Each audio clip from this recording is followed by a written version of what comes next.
மது அருந்துறவங்க வந்து கண்டிப்பாக வந்து இந்த வேக்சின் போடுறதுக்கு ஒரு நாள் முன்னாடி கண்டிப்பாக அவங்க சாப்பிடக்கூடாது. எடுத்த அப்புறமும் வந்து அட்லீஸ்ட் அந்த 1 வீக்குக்காவது அவங்க வந்து அவங்களோட பாடியோட பிஹேவியர்ஸ் பார்க்கணும், தவிர்க்கிறது நல்லது. இப்போ மத்தியான லஞ்சில் நீங்கள் வேக்சின் போட போகிறீங்க அப்படின்னா ஒரு லைட்டான ஒரு சாம்பார் ரைஸ், உங்களுக்கு வந்து கர்ட் ரைஸ் ரொம்ப சப்போர்ட் பண்ணும். ஸோ அது ஒரு 1 part of the portion of the டயட்டாக இருக்கலாம். நீர் காய்கறிகளான கூட்டு, ரொம்ப வறுவல் பொரியல்லாம் இல்லாமல் ஈஸி டைஜஸ்டபிளாக இருக்கக்கூடியது வந்து இந்த கூட்டுகள் இதெல்லாம். கீரை எடுக்காமல் இருக்கிறது பெட்டர். ஏன்னா கீரைக்கு வந்து உங்களுக்கு டைஜஷன் டைம் நிறைய தேவைப்படும், அது நீங்கள் தவிர்க்கலாம். அப்படி நீங்கள் கீரையாக எடுக்கிறீங்கன்னா இட் மஸ்ட் பி இந்த சூப் ஃபார்ம். நீங்கள் வேக்சின் போட்ட உடனே 50% ஆஃப் த பாப்புலேஷனுக்கோ இல்லை ஒரு 30% ஆஃப் த பாப்புலேஷனுக்கோ ஜுரம் வரக்கூடிய சாத்தியக்கூறுகள் இருக்குது. ஸோ அவங்களே ப்ரிகாஷனரியாக உங்களுக்கு வந்து இந்த டெம்பரேச்சர் ரெடியூசிங் மெடிசன் கொடுக்குறாங்க உங்களுக்கு. ஸோ அப்படி இருக்கும் போது நம்ம எதுக்கு நான்வெஜ் எடுக்கணும், அன்றைக்கி அவாய்ட் பண்ணணும். அட்லீஸ்ட் ஒரு 5 to 6 days அவாய்ட் பண்ணுறது பெட்டர்.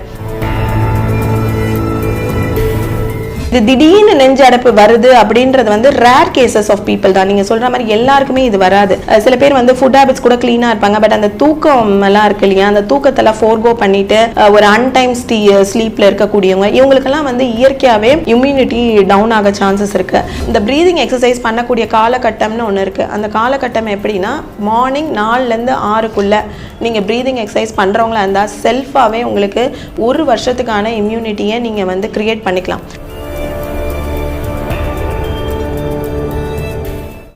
நாளை காலையில் வந்து நான் தடுப்பூசி போட போகிறேன் அப்படின்னா நான் எப்படி என்னை தயார்படுத்திக்கணும், எது மாதிரி உணவுகளை நான் எடுத்துகிட்டு போய் வேக்சின் போடலாம்? நீங்கள் நாளைக்கு போட போகிறீங்கன்னா இப்போ வந்து அதை வந்து வேக்சின் வந்து எய்தர் காலையில் போடுவீங்க, இல்லை மதியம் போடுவீங்க, இல்லை ஈவினிங் 6 o'clock அதுதான் இப்போ இருக்கக்கூடிய ஒரு நடைமுறை. ஸோ இப்போ காலையிலனா நீங்கள் ஒரு லைட் ஃபுட், இட்லி, இல்லை உங்கள் வீட்டில் கஞ்சி இருந்தால் கஞ்சி, அதுக்கும் மீறி இதெல்லாம் நம்ம லைட்டாக சாப்பிட்டதுனால பசி எடுக்குதுன்னா உங்கள் ஸ்டொமக்கை ஃபில் பண்ணோன்னா ஃப்ரூட்ஸ் வந்து ரொம்ப சேஃபான ஃப்ரூட்ஸ் வந்து வாழைப்பழம், அதுக்கப்புறம் வந்து கொய்யா, ஆரஞ்சஸ். ஸோ சில சுகர் பேஷண்ட்ஸ் வந்து நான் லைட் ஃபுட் எடுத்துகிட்டு போகிறேன், சப்போஸ் அவங்க டாக்டர் வந்து நீங்கள் வேக்சினேட் பண்ணலான்னு சொன்னாங்க, அப்படி எடுத்துக்க போகிறேன்னா அவங்க வந்து சாத்துக்குடி ஜூஸு, ஆரஞ்சஸ், சிட்ரஸ் ஃப்ரூட்ஸ் நிறைய எடுத்துகிட்டு போகலாம். பிகாஸ் வித்தவுட் சுகர் அவங்க எடுத்துக்கிறது பெட்டர். அண்ட் ஐஸ் இல்லாமல் எடுத்துக்கலாம். எந்த ஒரு பழ வகையாக இருந்தாலும் நம்ம க்ளீனாக கழுவுனோமா, அந்த பழத்தை வந்து கட் பண்ணாமா அப்படியே சாப்பிட்டோமா அப்படின்றது இருக்கணும். இல்லை அதை ஒரு ஜூஸாக மாற்றுறோம் அப்படின்னா மேக்ஸிமம் வந்து இயற்கையான ஒரு லைக் ஹனி அந்த மாதிரி ஒரு sweetener, if you're not a sugar patient, அந்த மாதிரி ஸ்வீட்னர் எடுத்துக்கிறது, இல்லை ஸ்வீட்டே இல்லாமல் எடுத்துக்கவும் பார்த்துக்கலாம். அந்த மாதிரியும் நீங்கள் வந்து அதை எடுத்துக்கிட்டிங்கன்னா அதனோட ஃபுல் பலன் உங்களுக்கு கிடைக்கும். ஸோ இதை நீங்கள் ஃபாலோ பண்ணலாம். அப்போ மத்தியான லஞ்சில் நீங்கள் போட போகிறீங்க அப்படின்னா ஒரு லைட்டான ஒரு சாம்பார் ரைஸ், ஒரு லைட் கர்ட் ரைஸ். இப்போ இருக்க சீசனுக்கு வந்து உங்களுக்கு வந்து கர்ட் ரைஸ் ரொம்ப சப்போர்ட் பண்ணும். ஸோ அது ஒரு 1 part of the portion of the டயட்டாக இருக்கலாம். நீர் காய்கறிகளான கூட்டு, ரொம்ப வறுவல் பொரியல்லாம் இல்லாமல் ஈஸி டைஜஸ்டபிளாக இருக்கக்கூடியது வந்து இந்த கூட்டுகள் இதெல்லாம் இப்படி எடுத்துக்கலாம். கீரை எடுக்காமல் இருக்கிறது பெட்டர். ஏன்னா கீரைக்கு வந்து உங்களுக்கு டைஜஷன் டைம் நிறைய தேவைப்படும், அதை நீங்கள் தவிர்க்கலாம். அப்படி நீங்கள் கீரையாக எடுக்கிறீங்கன்னா இட் மஸ்ட் பி இந்த சூப் ஃபார்ம். அப்புறம் ஈவினிங்னா ஆல்மோஸ்ட் மார்னிங்கும் லைட் ஃபுட்டு, நம்ம இன்றைக்கி வேக்சினேட் பண்ண போகிறோம், மார்னிங்கும் லைட்டாக எடுத்துக்கிட்டோம், மத்தியானமும் அந்த லைட்டாக எடுத்துக்கிட்டோம்னா ஒன்றும் பெரிய ப்ராப்ளம் இல்லை. இப்போ வேக்சின் நான் போட்டு வந்ததுக்கப்புறம் நான்வெஜ் சாப்பிட்லாமா? தவிர்க்கிறது தான் பெஸ்ட்டுங்க. நீங்கள் வேக்சின் போட்ட உடனே அட்லீஸ்ட் 50% ஆஃப் த பாப்புலேஷனுக்கு எல்லாருக்கும் ஜுரம் வரும்னு அவசியம் இல்லை, பட் 50% ஆஃப் த பாப்புலேஷனுக்கோ இல்லை ஒரு 30% ஆஃப் த பாப்புலேஷனுக்கோ ஜுரம் வரக்கூடிய சாத்தியக்கூறுகள் இருக்குது. ஸோ அவங்களே ப்ரிகாஷனரியாக அவங்களுக்கு வந்து இந்த டெம்பரேச்சர் ரெடியூசிங் மெடிசன் கொடுக்குறாங்க உங்களுக்கு. ஸோ அப்படி இருக்கும் போது நம்ம எதுக்கு நான்வெஜ் எடுக்கணும், அன்றைக்கி அவாய்ட் பண்ணணும். அட்லீஸ்ட் ஒரு 5 to 6 days அவாய்ட் பண்ணுறது better. And if you feel நீங்கள் ரொம்ப ஸ்ட்ராங் பர்சன் அப்படின்னு ஃபீல் பண்ணிங்கன்னா நீங்கள் ஒரு எக் ஆம்லேட், அந்த மாதிரி எக்கு கூட நாங்கள் வந்து நாட்டு முட்டை அப்படி தான் நாங்கள் சஜஸ்ட் பண்ணுவோம், அதுதான் பெட்டர். அந்த மாதிரி நீங்கள் எடுத்துக்கலாம். இப்போ வந்து ஹோம் குவாரண்டைன் அப்படிங்கிறது நிறையா பேசிகிட்டு இருக்காங்க. இப்போ கொரோனா வந்துச்சு, எனக்கு வந்து ஒரு சில அறிகுறிகள்லாம் இருக்குது அப்படின்னா நான் வீட்டிலே கூட தனிமைப்படுத்திக்கிறேன். அது மாதிரி இருக்கக்கூடிய சமயத்தில் நான் எது மாதிரி ஃபுட்டெல்லாம் எடுத்துக்கலாங்க? இது கொரோனாவே வந்து லைட் ஃபுட்டு தாங்க, எல்லாமே steam food, light food and fruits. ஃப்ரூட்ஸில் ரொம்ப வந்து எந்த ஃப்ரூட்டும் எனக்கு சாப்பிட பிடிக்கலனாலும் நீங்கள் வந்து இந்த சாத்துக்குடி ஜூஸு அண்ட் ஆரஞ்ச் ஜூஸை கன்சிஸ்டண்ட்டாக எடுத்துக்கிட்டே இருந்தீங்கனாலும் உங்களுக்கு வந்து அதுவே ஒரு எனர்ஜி கொடுத்துரும். ஸோ ரொம்ப நம்ம சாப்பிட்லையேன்னு வரியெல்லாம் பண்ணாதீங்க. உங்களுக்கு வந்து எவ்வளோ செரிமான சக்தின்னு பார்த்துக்கோங்க. அந்த செரிமான சக்திக்கு ஏற்ற லைட் ஃபுட் சாப்பிட்டீங்க அப்படின்னாலே அது உங்களுக்கு போதுமானது. ஸோ இப்படி தான் நீங்கள் உங்களோட அந்த ஒரு சிஸ்டமை ஃபாலோ பண்ணோம். ஸோ இதுக்காக ஹோம் குவாரண்டைன் கண்டிப்பாக வந்து தேவைப்படும். ஏன்னா எவ்வளோ ஹாஸ்பிட்டல்ஸ் நம்ம வந்து இப்போவே அந்த சூழ்நிலை வந்து ஹாஸ்பிட்டல்ஸில் ஆல்வேஸ் பெட் வந்து ஃபில்லாக தான் இருக்குது அப்படின்னு. ஸோ இந்த மாதிரி வயதான பேஷண்ட்ஸை மல்டிபிள் காம்ப்ளிகேஷன்ஸ் இருக்கிறவங்களுக்கு அந்த பெட்டு வந்து யூட்டிலைஸ் ஆகலாம். ஸோ அவங்க வந்து ரெடி ஆகிறதுக்கான வாய்ப்புகளை நம்ம கொடுக்கணும். ஸோ நம்ம வந்து home quarantine with consulting online with our family doctor or alternative medicine doctor கிட்ட கூட நீங்கள் கன்சல்டிங் 2 பேர்கிட்ட கூட நீங்கள் கன்சல்டிங் பண்ணிக்கலாம். அந்த மாதிரி பண்ணி நீங்கள் ஹோமில் வந்து இது பண்ணலாம். முக்கியமாக வந்து கொஞ்சம் ஃபிசிக்கல் ஆக்டிவிட்டி கொஞ்சம் இருக்கணும். நீங்கள் வந்து கொரோனா வந்துடுச்சுன்றதுக்காக அப்படியே படுத்துதான் இருக்கப்பேன் அப்படின்லாம் இருக்கக்கூடாது. ஆஸ் யூஷுவல் நீங்கள் ஃபுட் சாப்பிடுங்க. என்ன நீங்கள் வந்து பழையபடி செய்கிற ஆக்டிவிட்டீஸ்லேருந்து இந்த அலைச்சல் படுறது இதெல்லாம் இல்லாமல் கொஞ்சம் லைட் ஆக்டிவிட்டி பண்ணுவீங்க. But you have to do your general breathing exercise. Before breathing exercise you should do some warm ups. Warm அப்ஸ்னால் உட்காந்த படி கூட நீங்கள் வார்ம் அப்ஸ் பண்ணிக்கலாம். அந்த கையை வந்து சுழற்சியாக செய்யக்கூடிய சில எக்ஸசைசஸ், கொஞ்சம் ஃப்ரண்ட் பெண்ட், கொஞ்சம் பேக் பெண்ட், கொஞ்சம் நெக் ரொட்டேஷன்ஸு, அப்புறம் வந்து ஹிப் ரொட்டேஷன்ஸ், நீ ரொட்டேஷன்ஸ், இதெல்லாம் உட்காந்தபடி கூட ஈவன் ஓல்ட் ஏஜ் பீப்புள் கூட இது செய்யலாம். ஸோ இந்த மாதிரி நீங்கள் டயட்டும் ப்ளஸ் கொஞ்சம் மூமெண்ட்ஸும் நீங்கள் நிறைய மூமெண்ட் பண்ண முடியல, பெரிய எக்ஸசைஸ் பண்ண முடியல, இதெல்லாம் பண்ணிங்கனாலே சீக்கிரமாக உங்களுக்கு வந்து அந்த எனர்ஜி வந்து சீக்கிரமாக உங்களுக்கு டியூன் அப் ஆகும். இந்த ப்ரீதிங் எக்ஸசைஸ் பண்ணக்கூடிய காலகட்டம்னு ஒன்று இருக்குது. அந்த காலகட்டம் எப்படின்னா மார்னிங் 4லேருந்து 6க்குள்ளே நீங்கள் ப்ரீதிங் எக்ஸசைஸ் பண்ணுறவங்களா இருந்தால் செல்ஃபாகவே உங்களுக்கு 1 வருஷத்துக்கான இம்யூனிட்டியை நீங்கள் வந்து க்ரியேட் பண்ணிக்கலாம். அதுவும் ஸ்பெசிஃபிக்காக இந்த மார்கழி சீசன்லலாம் ப்ராக்டிஸ் பண்ணவங்களுக்கு இப்போ வந்து அது ரொம்ப கை கொடுக்கும். பட் ஓகே, இப்போ நம்ம பண்ணலனாலும் பரவாயில்ல. இந்த டைமுக்கு இந்த கொரோனா இந்த மாதிரி பேண்டமிக் இருக்குது அப்படின்னும் போது நம்ம 4லேருந்து 6க்குள்ளே காலைல எழுந்து ஒரு வாஷ்ரூம் ஆக்டிவிட்டியை முடிச்சுட்டு கொஞ்சமாக ஒரு ஸ்மால் கிளாஸ் ஆஃப் வாட்டர் குடிச்சிட்டு ஒரு மேட்டோ இல்லை ஏதோ ஒரு பாயோ ஏதோ ஒன்று போட்டுட்டு நம்ம வந்து இந்த ஹேண்டுக்கான எக்ஸசைசஸ், லெக்கான exercises, front bend, back bend, neck exercise, இந்த மாதிரியெல்லாம் கொஞ்சம் வார்ம் அப்லாம் பண்ணிவிட்டு ஒரு சாந்தமான மனநிலையில் ஒரு 1 or 2 minutes உங்களோட கான்சன்ட்ரேஷனை வந்து ஐப்ரோஸ்க்கு சென்டராக கொஞ்சம் கொண்டு வந்துட்டு அப்புறம் ஸ்லோவாக 2 counts இன்ஹேல் பண்ணுறீங்க, 1 count ஹோல்ட் பண்ணுறீங்க, 4 count விடலாம். அந்த அளவுக்கு ஸ்லோவாக விடணும். ஏன்னா இன்ஹேல் பண்ணும்போது ஃபாஸ்ட்டாக இன்ஹேல் பண்ணலாம், விடும்போது உள்ளே இருக்கக்கூடிய அந்த தேவையில்லாத கார்பன் டை ஆக்சைடை வந்து நம்ம வெளியில் புஷ் பண்ணுறோம். எவ்வளோக்கு எவ்வளோ நம்ம வெளியில் புஷ் பண்ணுறோமோ அவ்வளோக்கு நம்மளுக்கு வந்து ஆரோக்கியமும் அந்த லங்ஸும் வந்து நல்லபடியாக டியூன் ஆகும். இது வந்து ஒரு சிம்பிள் ப்ரீத்திங் டெக்னிக். பட் இதை வந்து ஃபஸ்ட்டு எடுத்தோடனே எல்லாராலையும் பண்ண முடியாது. ஃபஸ்ட்டு நீங்கள் வந்து இதை ஒரு 10 நாளைக்கு முன்னாடி நீங்கள் என்ன பண்ணலாம், நார்மல் இன்ஹேலிங், நார்மல் எக்ஸேலிங் அதை பண்ணலாம். மேம், கொரோனாவோட ஃபஸ்ட்டு வேவ் வந்தப்போ ஒரு விதமான அறிகுறிகள்லாம் இருந்துச்சு. காய்ச்சல், லைட்டாக தலைவலி வர்றது அப்படி இருந்துச்சு. இப்போ செகண்ட் வேவ் அப்படின்றதுக்கும் டிஃப்ரெண்ட்டாக இருக்குது அப்படின்னு சொல்கிறாங்க. நிறைய அறிகுறிகள் வந்து டிஃப்ரெண்ட்டாக இருக்குது அப்படின்ற மாதிரி சொல்கிறாங்க. திடீர்னு நெஞ்சு அடைக்கிற மாதிரி இருக்குது அப்படின்ற மாதிரி சொல்கிறாங்க. கொரோனா செகண்ட் வேவ் அப்படின்றது எது மாதிரியான அறிகுறிகள்லாம் வரும்? ஃபஸ்ட்டு வேவ் செகண்ட் வேவ் அப்படின்ற ஒரு டிஃப்ரென்ஸ் எதுவும் கிடையாது. கொரோனான்றது ஒன்று தான். நம்ம எல்லாமே இப்போது எல்லா விழிப்புணர்வில் தான் நம்ம இருக்கிறோம். பட் இது திடீர்னு நெஞ்சடைப்பு வருது அப்படின்றது வந்து ரேர் கேசஸ் ஆஃப் பீப்புள் தான். நீங்கள் சொல்கிற மாதிரி எல்லாருக்குமே இது வராது.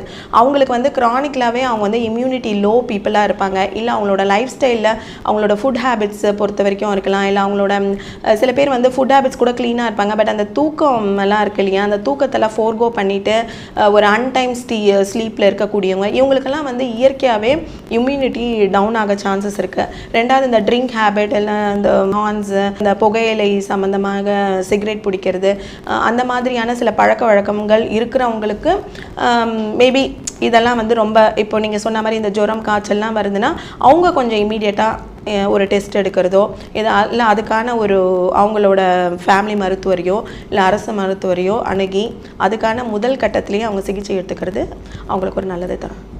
மேம், இப்போ வேக்சின் போடுறாங்க அப்படின்னா அதுக்கு முன்னாடி வந்து மது அருந்துதல் அப்படின்றது ஒரு பெரிய மித்தாக போயிட்டுருக்கு.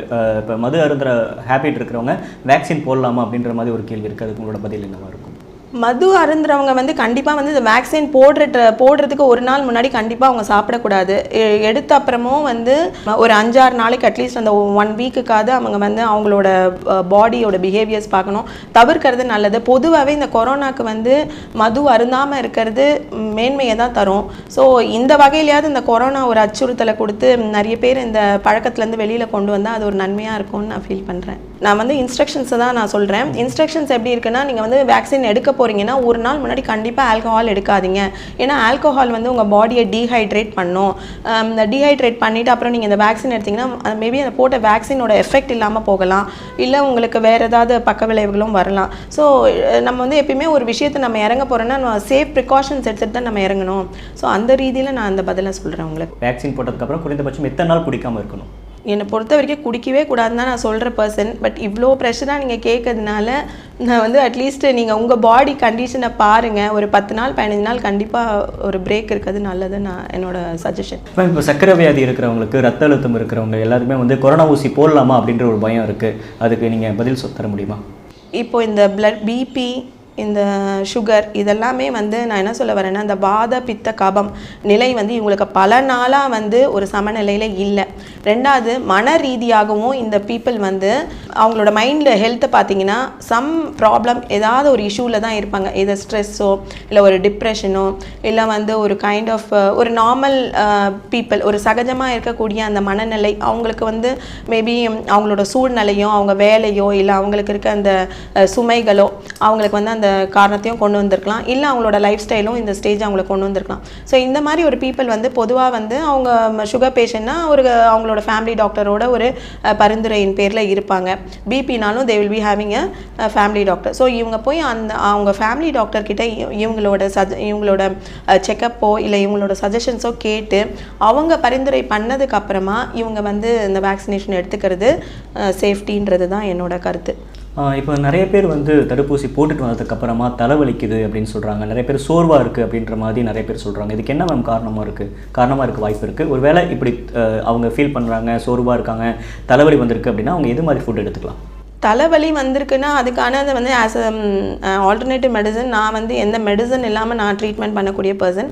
ஸோ எங்களை மாதிரி இருக்கவங்க கிட்ட அவங்க அப்ரோச் பண்ணி இது பண்ணலாம். பட் இப்போ வந்து எல்லாரும் இப்போ வந்து மீன்ஸ் மூவ்மெண்ட் பண்ணுறது கஷ்டம், எல்லாமே கொஞ்சம் விஷயங்கள் இருக்கிறதுனால மேபி ஆன்லைனில் அப்ரோச் பண்ணி அவங்க வந்து அந்த கன்சல்டேஷன் எடுத்துக்கலாம். பட் பேசிக்காக தலைவலி வருதுன்னா என்னை பொறுத்த வரைக்கும் ஒரு சாதாரண தைலம் கூட தேய்ச்சி அது சரியாகலாம். நீர் ஆவி பிடிக்கலாம். அந்த தலைவலி எந்த மாதிரி அது உஷ்ணம் சார்ந்த தலைவலியா அப்படி இருந்தது, அதாவது வந்து கொஞ்சம் ஹீட்டோட நம்ம தலையை தொட்டாலே சூடாக இருக்குது அப்படின்னு நம்ம நினச்சோம்னா வீட்டில் எளிதாக இருக்கக்கூடியது வந்து ஒரு காட்டன் கிளாத்தை வந்து நம்ம ஒரு ஹாட் வாட்டரில் டிப் பண்ணிவிட்டு அதை நல்லா புழிஞ்சிட்டோம்னா அது கொஞ்சம் ஒரு சில்னஸ் வரும். அதை வந்து நம்ம அந்த ஒரு சில் பதத்தோடு நம்ம தலையில் போட்டு கூட அந்த ஒரு பத்து போடுற மெத்தடில் கூட நம்ம நிவர்த்தி பண்ணிக்கலாம். ஸோ ஒன்று தைலம் தேய்க்கிறது, இந்த பத்து போடுற ஹேபிட்டு, இல்லை சூடாக சில பேருக்கு வந்து ஒரு டீ காஃபி குடித்தா கூட அந்த தலைவலி போகும், அந்த மாதிரியும் எடுக்கலாம். பட் இந்த வேக்சின் எடுக்கிற காலத்தில் இப்போ இருக்கக்கூடிய பால்லாம் அவ்வளோ நல்லா இல்லாத காரணத்தினால நம்ம வந்து ஒரு சுக்கு காப்பியோ இல்லை வந்து க்ரீன் டீயோ இல்லை வந்து லைம் டீ அந்த மாதிரியான பால் இல்லாத டீயை கூட நம்ம சாப்பிட்ட அப்புறம் அந்த தலைவலி போகிறதுக்கும் சான்சஸ் இருக்குது. இப்போ வீட்டில் அம்மாலாம் சமைப்பாங்க, வீட்டில் சமைக்கிறவங்க இந்த கொரோனா காலத்தில் எது மாதிரி இதெல்லாம் சேர்த்திக்கலாம் மேம் அவங்க சமைக்கிறப்ப? நம்மளோட தமிழ்நாடு ட்ரெடிஷ்னல் ஃபுட்டில் எதெல்லாம் இருக்கோ எல்லாமே நம்ம சாப்பிட்லாம். அண்ட் மோர் ஓவர் இந்த கீரை இதெல்லாம் வந்து நம்ம வந்து சேர்த்துக்கிறது நல்லது. அது வந்து கடைச்சல் ஃபார்மாக சேர்த்துக்கிறது நல்லது. ஏன்னா அதை மசியும் போதே நம்ம கிரைண்ட் பண்ணிடுறோம். ராதர் தேன் கூட்டு பொரியல், கீரையாக இருந்துச்சுன்னா கூட்டு பண்ணுவாங்க, அதுக்கு கொஞ்சம் செரிமான சக்தி எக்ஸ்ட்ரா தேவைப்படும். பட் கடைச்சலாக இருந்துச்சுன்னா அது பெட்டர். அதுவும் மதிய நேரத்தில் தான் எடுத்துக்கணும், நைட்டில் எடுத்துக்கக்கூடாது. ஸோ இந்த மாதிரி நம்மளோட ட்ரெடிஷ்னல் காய்கறிகள் நம்ம சொன்னது, இப்போ சீசனல் ஃப்ரூட்ஸ் எல்லாம் இப்போ நம்ம சாப்பிட்டா நம்மளுக்கு வந்து அது ரொம்ப நல்லது பண்ணுது அப்படின்னு நமக்கு ரெகுலராக சாப்பிட்டுட்ருப்போம். இந்த கொரோனாக்காக அதை தடுக்க வேணாம். சீஸ்னலாக இப்போ வந்து வாட்டர்மெலன்ஸ் நிறைய கிடைக்கும், கிர்னி பழம் நிறைய கிடைக்கும், அந்த முலாம்பழம்னு அது ஒரு வெரைட்டி, அதில் நிறைய சத்துக்கள் இருக்குது, அதெல்லாம் கிடைக்கும். அதே மாதிரி நுங்கு கிடைக்கும். அதுக்கப்புறம் இளநீர் எடுத்துக்கிற பழக்கம் நிறைய பேருக்கு இருக்கும் இந்த சீசன் வந்தால். ஸோ இதெல்லாம் வந்து நமக்கு இயற்கையே வந்து இந்த சீசன் மேங்கோஸ் கூட வந்து ஓரளவுக்கு எடுத்துக்கலாம். பட் மேங்கோஸ் வந்து சில பேருக்கு சூடு பண்ணக்கூடிய ஒரு உஷ்ணத்தன்மை இப்போ இருக்குது. ஸோ அதுக்கு வந்து அவங்க என்ன பண்ணாங்கன்னா இந்த மேங்கோ ரிலேட்டடான மேங்கோ பச்சடி பண்ணுறாங்க, இல்லை மேங்கோ சாம்பார் வைக்கிறாங்க அப்படின்னா கொஞ்சம் கூடுதலாக வெந்தயம் போட்டாங்கன்னா அதை வந்து நம்மளோட இன்க்ரீடியண்ட்டில் இருக்குது, நம்மளோட தமிழ் பாரம்பரியத்தில் வெந்தயத்தை வந்து முக்கியமாக சேர்ப்பாங்க. அதை கொஞ்சம் தவிர்த்துருந்தாங்கன்னா இப்போ அதில் கொஞ்சம் ஃபோக்கஸ் பண்ணி இந்த மாங்காய் ரிலேட்டடாக, ஏன்னா அது அவ்வளோ ஆன்டி ஆக்சிடென்ட்ஸ் நிறைய இருக்குது. ஸோ அதை நம்ம வந்து சூடுன்னு சொல்லிட்டு நம்ம தவிர்க்க வேணாம். எடுத்துக்கலாம். அதே மாதிரி மாங்காய் பச்சடின்னு ஒன்று பண்ணுவாங்க. அதுலேயும் வந்து இந்த வெந்தயத்தை வறுத்து பொடி பண்ண தூளை தூவலாம். ஜீரகம், மிளகு அதை வந்து கொஞ்சம் சாம்பாரில், ரசத்தில், கூட்டு பொரியலில் கூட லாஸ்ட்டாக போட்டு இறக்குனா இது ப்ளஸ் மஞ்சள் பொடி. அது வந்து நம்மளோட தமிழ் பாரம்பரியத்தில் ஆல்ரெடி இருக்குது. ஸோ இதெல்லாம் யாரா தவிர்த்துக்கிட்டு இருக்க மாட்டாங்க, இருந்தாங்கன்னா இதெல்லாம் வந்து சேர்த்துக்கலாம்.